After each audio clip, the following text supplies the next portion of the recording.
Hay derecho.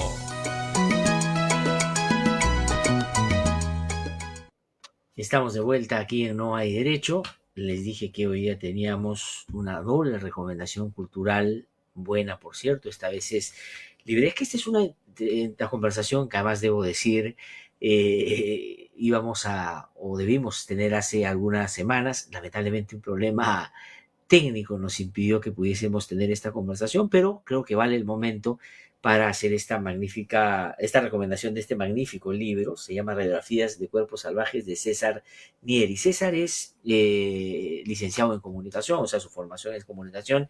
Tiene una maestría en dirección estratégica de contenidos en la Universidad de Lima, donde además trabaja como docente, como profesor, pero ha tenido un recorrido interesante, nutrido, largo, en sobre todo poesía.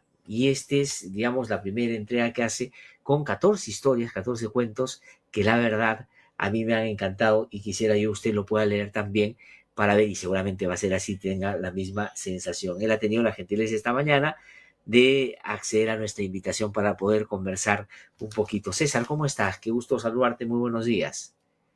¿Qué tal? ¿Cómo estás, Glatzer? ¿Me puedes escuchar bien? ¿Sí? ¿Todo Te correcto? escuchamos bien, claro, y te vemos bien. Ya. Muchísimas gracias ¿Qué tal? por estar con nosotros Gracias a hoy ti, día. gracias por la invitación y bueno, por la atención que le están brindando a la publicación, ¿no? Sí, y quisiera, si me permite, César, comenzar un poquito como solemos hacer aquí, tratar de recorrer contigo un poco tu trayectoria como escritor, ¿no? Para que quienes nos siguen tengan algunas referencias adicionales al libro y al final adentrarnos un poquito en el libro y sus historias. Cuéntanos cómo así, digamos, la comunicación es como, digamos, muy abarcador y de pronto fue como una vía que encontraste para hacer lo que probablemente ya hacías más de chico, escribir, aunque he leído algunas entrevistas tuyas que decías que empezaste a escribir porque el dibujo ya no te daba para lo que te imaginabas, es decir, la palabra te ayudaba inclusive a compensar o a llenar aquello que el dibujo no te daba. Cuéntanos un poquito cómo fue tu vínculo con la escritura, cómo llegas a la poesía primero, digamos, ¿no? Y después ya para llegar a este libro de cuentos e historias. Bueno, en realidad yo llego a estudiar comunicación luego de un tropiezo ocasional que creo que son muy frecuentes aquí en nuestro país, ¿no? Porque no hay una buena orientación vocacional. Yo terminando el colegio trato de ser economista. Estudié economía, justamente Sí. estuviste entrevistando aquí al director del Centro Cultural de la Universidad del Pacífico, ¿no? Precisamente fue ahí donde pretendí ser economista, pero bueno, me iba bien en matemáticas en el colegio. Sin embargo, ya estando en la carrera me doy cuenta de que no era lo mío. No me gustaban para nada los números y mi manera de escapar de eso era precisamente leyendo. Recién ahí descubro la pasión por la lectura porque lamentablemente en los colegios también a veces te lo imponen como una obligación, ¿no? Y ya sabemos Ujú. que, bueno, la lectura es un goce, es un disfrute y si tratan de imponértelo por la obligación, a veces te alejan de ella. Es más, yo con Sí. las nociones que tenía del colegio, sentía que la poesía era simplemente aquello que te pedían declamar cada vez que llegaba el Día de la Madre o la primavera, ¿no? Y me parecía, la verdad, algo que no me generaba mucha atracción. Entonces, ya estando en Ajá. la Pacífico, huyendo de los cursos de número, me empiezo a meter a salones vacíos y ahí empiezo a leer, ¿no? Ah, Comencé por las obras consagradas. En verdad fue como, dije, voy a darle una oportunidad, ¿no? Me hizo acordar la primera vez que fui al gimnasio, que dije, a ver, voy a entrenar una vez y si me gusta me quedo y si no, no. Y comencé con un libro bueno, es un clásico, ¿no? Y que tiene aceptación universal, que era Cien años de soledad, de García Márquez.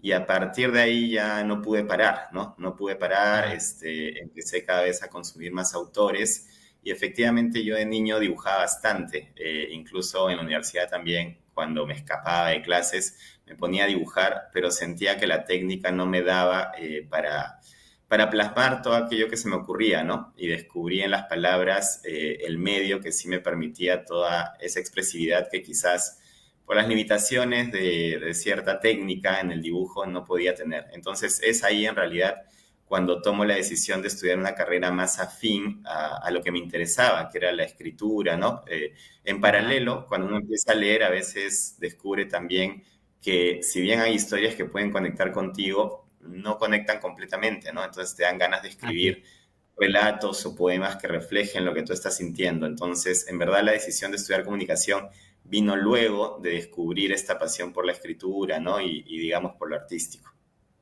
Ahora, pero digamos ya en tu camino más de formación, después de haber pasado inicialmente por economía, leí alguna entrevista tuya donde decías que, claro, ¿cuál es el antecedente a ser escritor? Haber triqueado matemática y estadística en la universidad, porque no dabas para seguir avanzando en eso.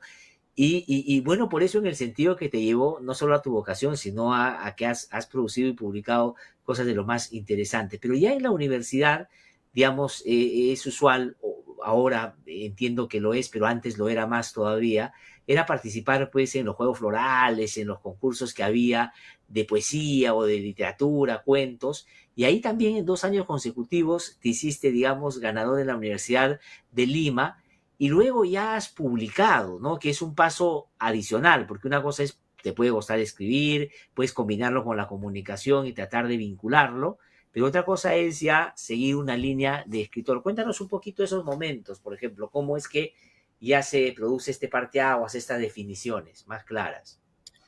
Sí, en realidad la experiencia en la Universidad de Lima para mí fue vital, ¿no? En muchos sentidos. En realidad lo ha sido para varios escritores. Hay varios escritores que han salido de la Universidad de Lima. Tenemos al poeta Diego Otero, ¿no? A María José Caro, por ejemplo, también que está sonando mucho. Malena Newton, que acaba de publicar.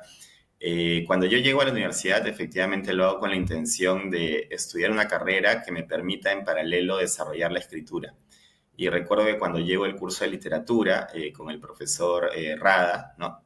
Un escritor Eduardo, que, exacto, que organizaba nuestros recitales en los el parques de taller de poesía Miraflores. que había, ¿no? El taller de poesía en la de Lima la dirigía pues Eduardo, por ahí pasaron un montón de gente que Eh, pues se ha dedicado a la escritura efectivamente. sí, justamente ahí me voy a referir al taller, ¿no? Pero bueno, en ese entonces yo llevo literatura con él y pide un ejercicio, ¿no? Y bueno, no todo el mundo se toma la literatura tan en serio. Entonces ese ejercicio yo me lo tomé muy en serio y a pesar de que, bueno, siempre digo, creo que la palabra no es tímido, ¿no? Creo que yo soy introvertido de por sí, pero en ese entonces esa introversión también se relacionaba con cierta timidez. Yo no era mucho de participar, pero cuando pidieron un voluntario, yo salí al frente, ¿no? A leer lo que había escrito. Y bueno, parece que se conmovieron algunos de los compañeros, el propio profesor Rada también valoró lo que había escrito y me recomienda que participe en los Juegos Florales de la Universidad de Lima, ¿no? Que era un concurso que se organizaba, que era dirigido por los talleres de narrativa y poesía, que en ese entonces, si no me equivoco, estaba al frente el profesor, bueno, el escritor Jorge Eslava y también el Jorge poeta Lava. Carlos López de Gregory, ¿no? Entonces yo participo, preparo un relato, ¿no? Y obtengo una mención honrosa, que fue la Sí. primera vez que hablé por teléfono con Jorge Eslava, quien fue muy importante para mi formación y para la de muchos escritores, ¿no? Y en verdad muchos estudiantes también de la universidad. Recibo la llamada, ¿no? Voy a la premiación, etcétera, etcétera. Luego Jorge me contacta para que sea su asistente de cátedra y en paralelo yo empiezo conozco a Alonso Rabí también, que me invita a trabajar en el comercio, ¿no? A practicar en el comercio, donde conozco a Diego Otero. Entonces, digamos que todo se empieza a dar para que tenga contacto con diversos escritores y diversas influencias que me inspiraban a seguir escribiendo, ¿no? Y yo, bueno, digamos, impulsado por esa mención honrosa, empiezo a participar frecuentemente en ese concurso. Curiosamente en poesía no me daban ni las gracias, ¿no? Era más bien el fracaso constante en poesía. Y yo al final, en narrativa sí por ahí obtenía algunas menciones honrosas, ¿no? Y yo, bueno, pensaba y decía, no pasa nada, ¿no? Igual a mí me gusta escribir poesía, quizás soy un pésimo poeta, pero voy a seguir porque es algo que disfruto, ¿no? Yo tenía, sin exagerar, un archivo con miles de páginas de poemas que probablemente deben haber sido muy malos, por eso no me dio pena cuando se borró el USB que los contenía, pero eventualmente cuando ya había avanzado un poquito en mi carrera y también a nivel personal, porque yo creo que a veces lamentablemente la literatura, y lo veo en muchos chicos que se acercan a ella hoy en día, se puede confundir con una catarsis, ¿no? Ya cuando me había distanciado un poquito de esa idea de hablar de cosas que estaban muy frescas a nivel emocional, pues me vuelvo a presentar y efectivamente obtengo el primer lugar en poesía, ¿no? Que además quien me da la Sí, sí, sí, noticia sí. es Jorge Eslava, porque yo trabajaba con él de asistente de cátedra y ya me habían comentado que había obtenido el segundo puesto en narrativa, ¿no? Incluso yo pensaba, bueno, me va mejor como narrador, ¿no? Me dedicaré a escribir cuentos, a escribir novelas. Entonces, la secretaria del Departamento de Bienestar me dice, oye, has quedado segundo puesto, y yo me alegro, ¿no? Pero cuando llego a la clase donde ayudaba Jorge, Jorge me dice, oye, ya sabes lo de los juegos florales, y Jorge siempre es muy críptico, muy misterioso, ¿no? Yo siempre se Sí, lo sí, digo. sí, sí. No dice las cosas como directamente, sino disfrazadas. Entonces yo le digo, claro, sí me han dicho que obtuve el segundo puesto. Y él me dice, no, en poesía, me dice. Y yo pensé, bueno, por fin, después de tantos años, una mención honrosa, aunque sea, ¿no? Y fiel digamos, a su interés por fomentar la intriga, él me dice, mira, acá tengo el acta, ¿no? Léela. Entonces yo empiezo a buscar mi nombre a partir de las menciones honrosas, desde el fondo, ¿no? Y sigo subiendo, hasta que veo que he obtenido el primer lugar. Entonces, la verdad me emocioné muchísimo. El sueño era en ese momento ganar los Juegos Florales de la universidad. Y tanto así que con mucha sinceridad le dije, mira, Jorge, la verdad, no puedo seguir trabajando hoy día, voy a ir a celebrar. Y bueno, pasó eso y al año siguiente tuve la suerte de ganar de nuevo en la categoría también de poesía, ¿no? Y así, digamos, fue un impulso, ¿no? Porque de alguna manera es una manera de legitimar lo que estás haciendo. Los jurados eran escritores muy reconocidos que trabajan en la universidad, ¿no? No recuerdo quiénes fueron en ese caso, pero estoy casi seguro de que Carlos López estaba en poesía, pero los jurados reincidentes ahí eran Selenco Vega, Alejandro Sí, Susti, ¿no? ¿no? No, Entonces, tremendo que jurado, tremendo jurado. Yo conozco del rigor de esos jurados y su conocimiento, por eso es que, digamos, es ujú. muy valioso, no solo que hayas pasado, hayas, digamos, con terquedad insistido, sino que claramente hayas ganado, mostrando tu talento también ahí.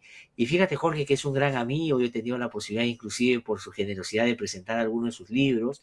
Este, mira cómo dice de tu obra, del último libro, dice, a contrapelo del discurso directo y rápido, de la silueta precisa de sus personajes y sus conflictos sin pausa, rasgos que reclaman las convenciones del cuento breve, las historias de esta extraordinaria colección se prodigan en amores juveniles, apenas vislumbrados, y en relaciones domésticas, envueltas en laberintos asfixiantes a través de una prosa excesiva, fulgurante de metáforas y digresiones simbólicas.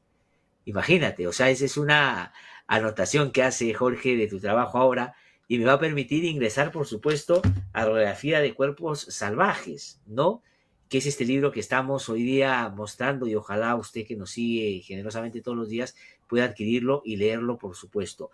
¿Qué es esto? Son 20 años de vivir y 20 años de querer en algunos momentos, digamos, que tú has querido resaltar, situarte, obviamente con una lógica, no voy a decir biográfica, pero digamos con muchos elementos seguramente de lo que a ti te ha pasado, ¿no? Cuéntanos un poquito sobre las historias, lo suficiente como para animar a quienes nos siguen, por supuesto, que adquieran el libro. Sí, bueno, cuando me preguntan a mí cuánto tiempo me ha tomado escribir el libro, ¿no? Que es preguntas que a veces le gusta hacer a la gente cuando alguien ha publicado un libro, suena mucho, ¿no? Porque yo digo 20 años, pero no es tampoco, podría parecer un sufrimiento, un parto. No lo ha sido tal, ¿no? Simplemente son 20 años, digamos, que ha involucrado hacer esta colección porque han sido relatos que he estado escribiendo a lo largo de ese espacio de tiempo. En realidad, hay uno de el título inclusive del libro medio que tiene su inspiración de uno de los cuentos que se llama Radiografía de un momento, que Ah, qué es precisamente este relato con el que obtuve la primera mención honrosa en los Juegos Florales. Entonces imagínate, ¿no? Desde ahí viene esta colección. Y hay relatos que se han ido produciendo a lo largo de los años y gran parte de ellos, casi todos, han sido mostrados en el taller de narrativa que en su momento dirigía Jorge Eslava precisamente, ¿no? Entonces, bueno, la mm. contratapa para mí es un honor que Jorge se haya animado a hacerla porque él ha sido una figura muy influyente en muchos escritores que han salido de la universidad que también han hecho lo que yo hice, que fue mostrar gran parte de este trabajo en el taller, ¿no? Yo asistí al taller de narrativa que dirigía Jorge durante muchos años Y luego tuve el gusto, ahora tengo el gusto de ser yo quien lo dirige, ¿no? Ser el encargado del taller, que se ha fusionado además con poesía, ¿no? Es el taller de narrativa Mm. y poesía. Yo siempre digo que es un desafío bastante grande tratar de llenar los zapatos de Jorge, ¿no?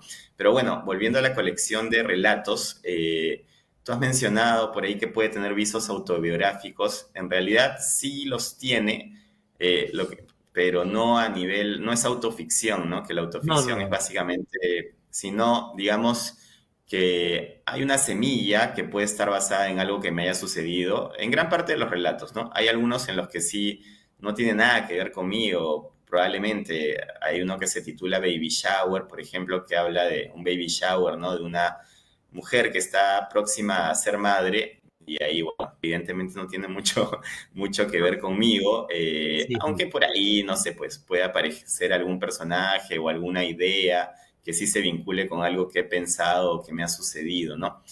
Pero sobre todo el nombre, que se lo agradezco a Diego, ¿no? Que es el editor, quien dirige la editorial, justamente con este sello, perdón, Animal de Invierno, propone este título porque se identifica que los cuentos tienen, digamos, un aspecto salvaje en el sentido que hay una violencia, ¿no? Muy presente en los relatos.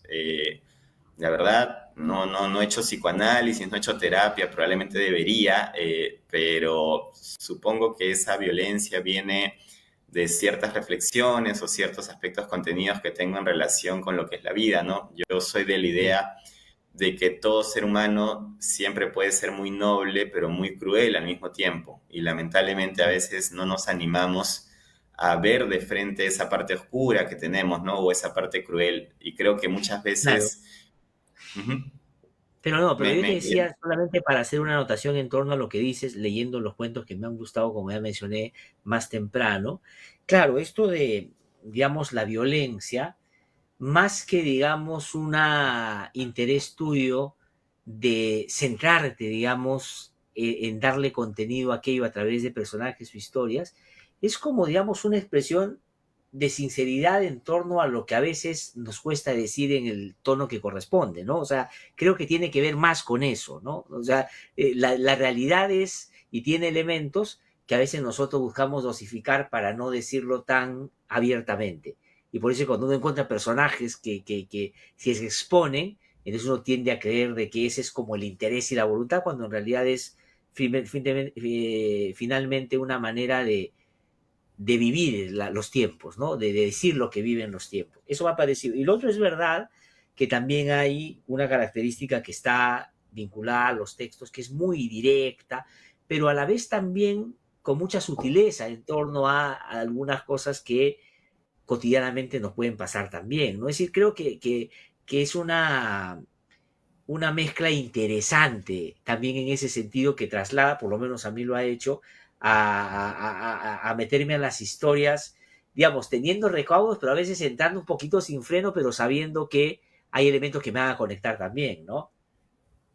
Sí, bueno, te agradezco la lectura, que además revela una lectura muy atenta, porque efectivamente creo que tú lo has definido con mucha claridad, ¿no? El tema de la violencia o, digamos, las historias truculentas que puedan aparecer, no es por una vocación, por el morbo, ni nada por el estilo, sino Exacto. simplemente es ese elemento que tú mencionas y que yo le menciono mucho a los chicos en el taller, por ejemplo, que es que escriban con sinceridad, ¿no? La sinceridad no es necesariamente contar lo que te ha sucedido a ti, Así sino que es. los personajes sean sinceros, ¿no? Con lo que están experimentando, o sea, que seamos sinceros con lo que ocurre, porque hay mucho este discurso políticamente correcto, pero lamentablemente la vida no es así, ¿no? Es un acto a veces de hipocresía. Entonces, Así es.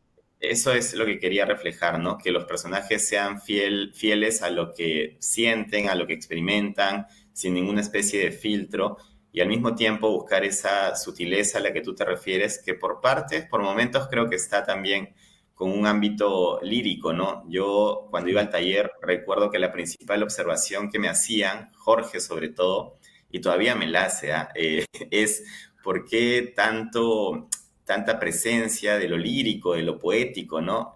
A veces, ya no tanto, ¿no? Porque esto ha pasado evidentemente por una edición, por una evolución a lo largo de los años, pero Jorge me decía, ya pusiste una metáfora que funciona, no pongas dos más, ¿no? Es como un jugador de fútbol que se lleva al central, se lleva al arquero y vuelve a llevarse al arquero de nuevo. Entonces, eso evidentemente fue algo que tuve que dosificar, pero también es cierto que, digamos, el aspecto lírico, ¿no? El uso de ciertas figuras literarias sirve para sugerir más que demostrar muy evidentemente. Y también a mí, yo disfruto mucho la literatura y el arte en general, el cine también, que se basa en los silencios, ¿no? En aquello que no se dice de forma explícita, Sí, pero que se puede identificar, y valoro mucho. Una de las características de la literatura, ¿no? De las obras literarias, es que se trata de una obra abierta. ¿Qué quiere decir? La lectura la termina de hacer el lector, no valga la sí, redundancia. Entonces, yo valoro mucho el papel del lector y me gusta mucho que el lector saque sus propias conclusiones